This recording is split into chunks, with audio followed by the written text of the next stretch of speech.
This is ACC Amit Kumar and we'll discuss IFRS 2 share-based payments.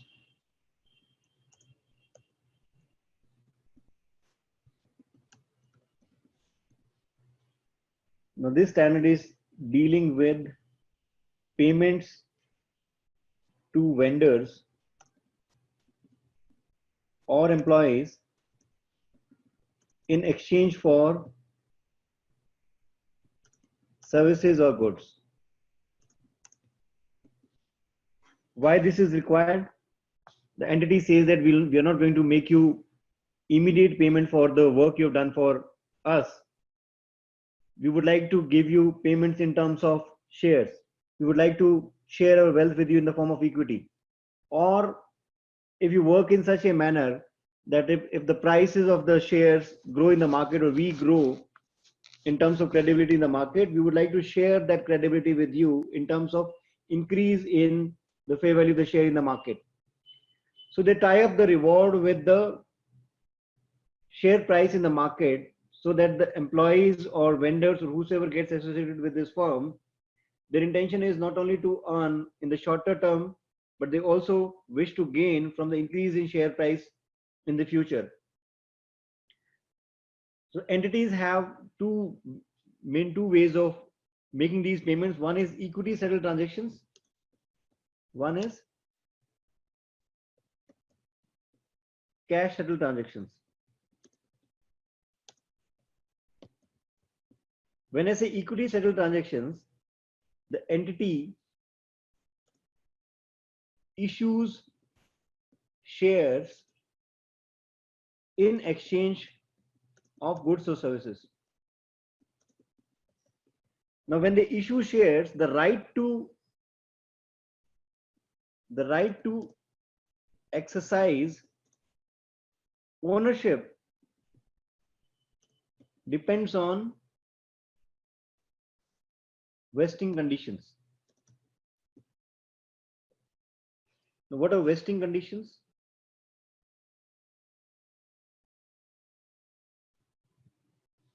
Vesting conditions are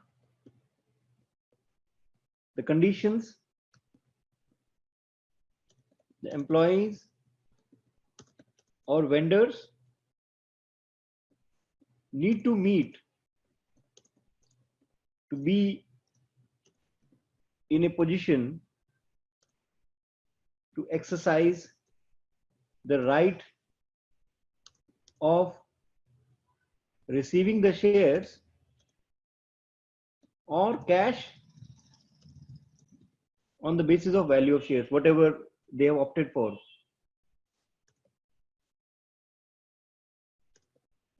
The vesting conditions can be market conditions,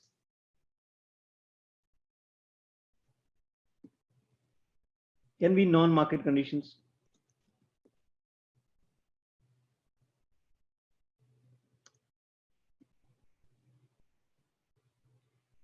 They can be performance conditions, service conditions.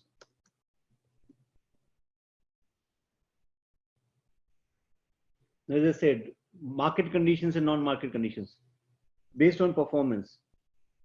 The performance can be non-market, performance can be a market condition. Service condition is the employee completes 5 years of service, or they stay with the firm for 10 years, or whatever is the service condition. If the employee meets that condition, service condition, if the employee is with the firm, they become entitled to those shares or rights of cash, but if they leave the firm, they lose that right. Performance conditions, as I said, can be market, can be non-market. Non-market conditions can be increase in sales, increase in profits. Market conditions, increase or improvement in value of share. improving the return to shareholders. These are market conditions. Now, for an employee or a vendor to be eligible to these share-based payments transactions, they need to meet these vesting conditions, and vesting conditions depend on whether they are performance based or whether they are non-performance based. Non-performance based means even if they complete the year, whatsoever the performance of the business, if they complete the year, non-performance is like a service condition. If they complete, even if they complete the years being with the firm, if they stay with the firm for that vesting period, they become eligible or entitled to receive share-based payments. So whatever the situation, the main requirement is that entity will be liable to make these share-based payments if the employee or vendors meet these vesting conditions. These vesting conditions can be performance-based, can be non-performance-based. Performance-based will be either related to market or non-market conditions. So whatever conditions are attached, we need to be very careful in analyzing those conditions to be able to decide whether what is the liability of the firm, or whether they'll be issuing shares to these vendors or employees in future. And if it is bound to happen, how should we recognize that expense each year? Now the vesting condition period may be 5 years. So how do we recognize the expense in year 1, year 2, year 3, year 4? How do we spread the cost of the liability or equity?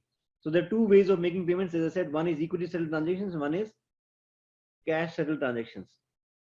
The difference between the two is, in equity settled transactions, the entity issues shares. Issues shares means they do not make payment in cash, but they are making the employees or vendors eligible to buy shares of an entity, and definitely at a reduced price in the market. Because if you're offering the shares at the same price which exists in the market, why will they buy it from us? They'll make the payment in the market and will buy from there. There must be some benefit to them. There must be some exercise price to them which is lower than in the market. So which is told them in advance that today the share price is 120 per share. If the price goes beyond 200 per share, we'll give you each share at a price of 150. Then only these vendors or employees will be willing to work hard and convert this into material terms by increasing the value of the company, which in turn will increase the value of the share in the market.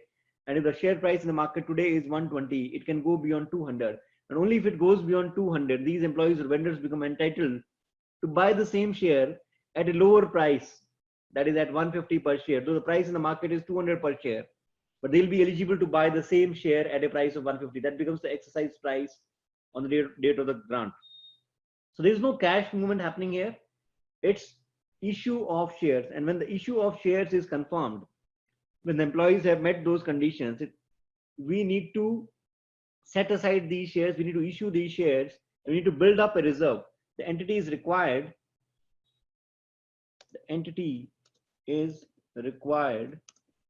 to build up an equity reserve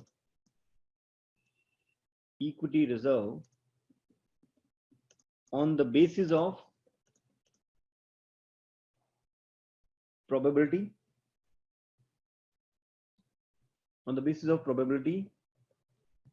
of how many employees will be with the firm when the vesting period is over,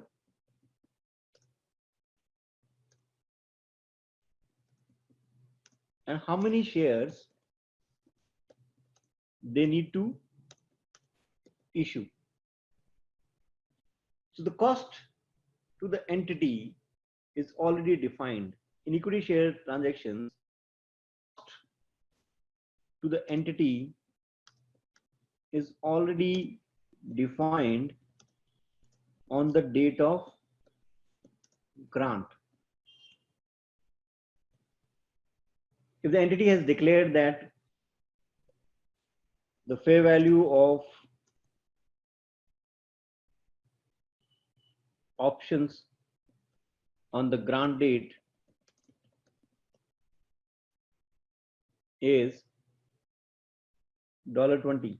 So this is the cost which is declared by the entity, that fair value on the grant date is the cost to the company. Now, howsoever that share performs in the market, the risk or reward is with that employee or vendor who owns those shares now. But the cost to us is defined that the fair value on the grant date, if it is 20, that is the cost to the company on the date of issue. Howsoever, and that this cost is required to be spread over a 3-year period. We'll not get bothered with what is the change in the price of the share after year 1, year 2, year 3, year 4. We are not concerned, because the cost to the company is already defined. The day we decided to issue shares to them, our cost is known to us, that we issued shares to these vendors or employees, and the fair value on the date of grant date was this. So this becomes a cost to the company. This cost is required to be spread over the period of vesting. The second option is cash settled transactions, also known as share appreciation rights. Share appreciation rights. They are not interested in the shares of the company. They are only interested in the appreciation in value of the shares. That if the shares appreciates in value, they would like to receive some benefit in the increased value of the share in the market. So they are only interested in the appreciation right, that share appreciation right. Cash settled transactions. The entity's cost varies with the change in value of the share. The payments or cash settlements are dependent on the value of the share. If you notice, it says cash settled transactions. Cash settled transaction means the liability here also is not fixed. That if some employee or vendor has provided a service to us, the service is worth $1 lakh. If we make the payment, we know that $1 lakh has to be paid to them. But if we say that we will give you benefit of increase in value of share of the company, will give you right in the share appreciation rights, if your work is so well, if it adds value in the value of the share in the market, we would like to share that wealth with you. So sharing of that wealth is dependent on what is the fair value of the share in the market now. So they give these cash settled transactions that if the share price in the market is $50, but employees or vendors may have opted for a share appreciation right to buy the same share for $35, and this $35 is the exercise price for them. What are they interested in reality? Are they interested in shares, or they're only interested in the increased value? So how we'll settle it? If someone is only interested in cash movement, even if you give them shares, what they'll do, if there are 1,000 shares to be given to them, 1,000 shares to be given to them, what they would have done, that employee would have got, if they would have sold it in the market, they would have got 50,000 in the market. We tell them that you have a share appreciation right, you can buy the same share at a price of 35. They buy those 1,000 shares from us at $35 and give in total 35,000 to us. Then they go to the market and sell them for 50,000. Isn't it a lengthy process? What did they ultimately get? What did they ultimately get? They have been indirectly settled for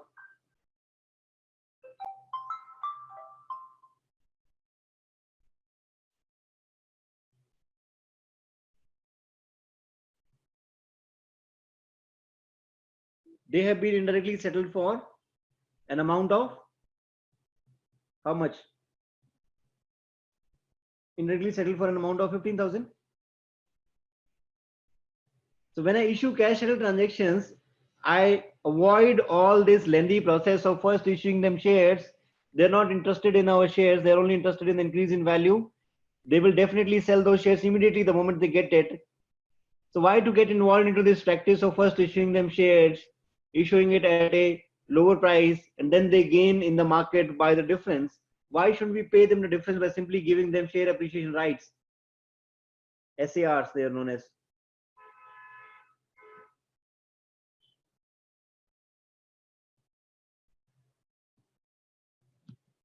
What do you say? What you would have done? That if the party is only interested in the increase in value of the share, doesn't it make sense that only settle them on the basis of the increase in value of the share? That if the share price have increased, we settle by paying them 15,000 directly. Settle. This is also known as the intrinsic value. Intrinsic value. This is the fair value. This is the exercise price value. Exercise price. The difference between fair value and exercise price is the intrinsic value. So cash settled transactions are directly settled on the intrinsic value, that what ultimately they'll get. But the cash settlement is on the basis of the value of the share in the market. And value of the share in the market keeps on varying. If it keeps on varying, the liability at the end of each year will also vary. What do you think?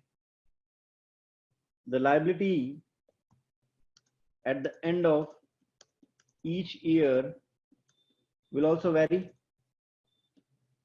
If the liability varies, we need to increase or decrease the liability depending on fair value of the share